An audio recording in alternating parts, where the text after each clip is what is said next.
Hi, everybody. Welcome back to the Pod Podcast, world's greatest podcast. We're here to talk about innovation. We've got Pritesh here from Darling Drinks. We've been excited to be working with Darling. We've been working with Darling for several months now on a national expansion with Whole Foods. Really cool, really exciting, great product market fit in the non-alc space with a South Asian inspired flavor profile.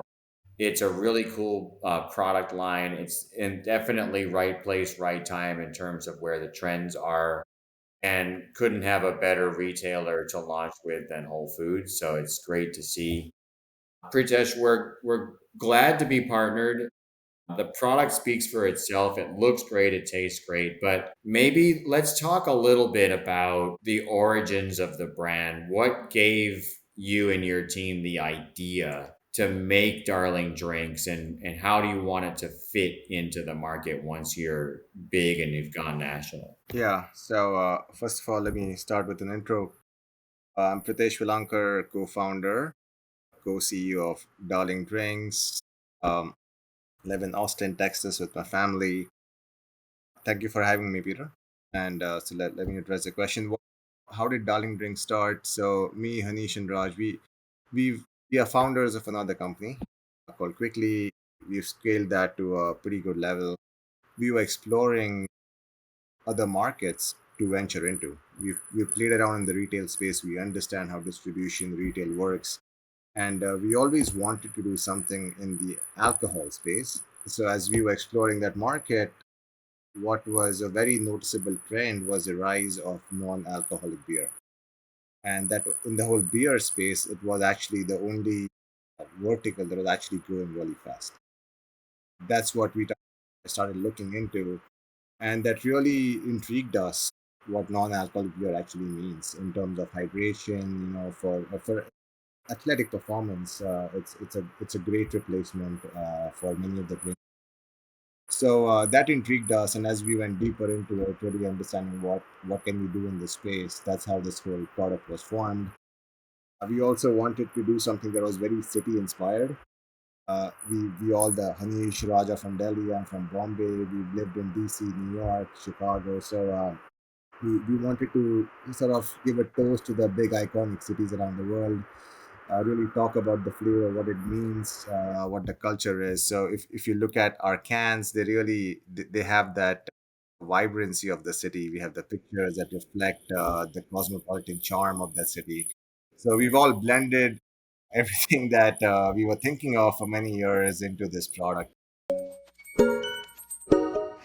Quickly, which is full meals. There's a lot of complications to that supply chain.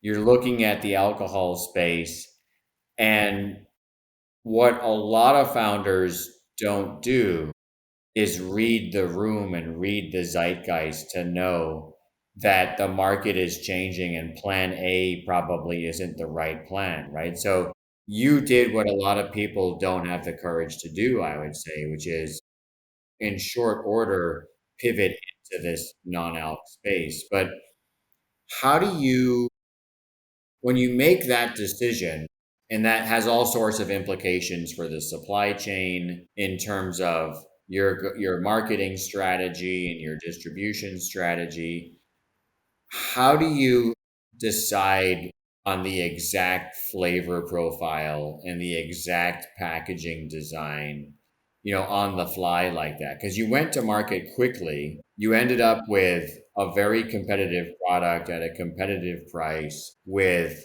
an eye-catching design. But was it clear from the beginning what type of flavor profile you wanted? And were you thinking about pairing the product with food, or were you thinking of it as just a pure standalone flavor on its own? Yes, we're very thankful how everything has come together, but it wasn't very quick as much as it looks. It took an entire year of really getting the packaging, the branding, the flavor profile together.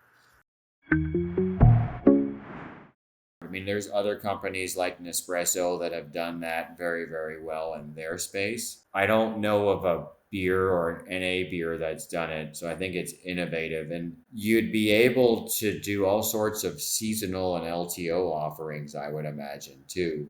If you could have a Tokyo Darling and a Sydney, Australia Darling, right, for different times of the year and whatnot, and do all sorts of cool stuff. So really, it's open ended where you're trying to take it. For a brand like yours, where the sky's the limit, what's the strategic thought process for how to get to capture the moment that you guys are in? Yes, we've obviously gotten into Whole Foods, but getting into a retailer is one thing versus being successful at a retailer. So we've hired folks. I think we made the right hires where that can allow us to win within Whole Foods. That's the immediate target. We've also working with distributors like yourself, right? That is allowing us to get into other retailers. So those strategic partnerships are of tremendous importance to us. And thankfully, because of our experience with Quickly, we've played this game a little bit, and we've forged a strong partnership with Pod Foods that's allowing us to get into other retailers. We are also working with folks that are industry experts that understand this industry really well, that have the right connections, that can get us in front of retailers. At this point, we have 100% closing rate. If we've gotten the chance to get in front of a retailer, they have liked us 100%. Nobody's told us no so far. So I think our immediate goal is, yes, get Whole Foods, get it big, win in Whole Foods 100%. And then as we're adding more retailers, if you get a chance to get in front of them, so somehow find the right connections to get in front of them, make sure the category is open, and give them a chance to taste it. That's the biggest thing we want to do. If they can taste it, we will win, and that has happened so far. So that's a focus. And yeah, it's been great. The story's been great so far. Safeway has approved us, as obviously you are aware. Bevmax has approved us. Bevmo really liked us. Dashmart has approved us. So there are many other retailers. We have about 50 plus liquor stores in Chicago. There are many restaurants, clubs that have tried our drink, loved it immediately. They're placing us on their shelves. It's been a great story. It's just been, what, 17 weeks since launch. So a lot has come very fast. We're still digesting it. But I think we're making the right moves thanks to our previous experience with Quickly, and to continue scaling. We have a solid strategy, we believe, to go national, be with every big retailer out there, and eventually global as well. Well, I'm really excited to see what comes next. I'm definitely proud and we're honored to be partnered together, but I'm excited to see more people be able to try it. I think to your point, it's a real beer.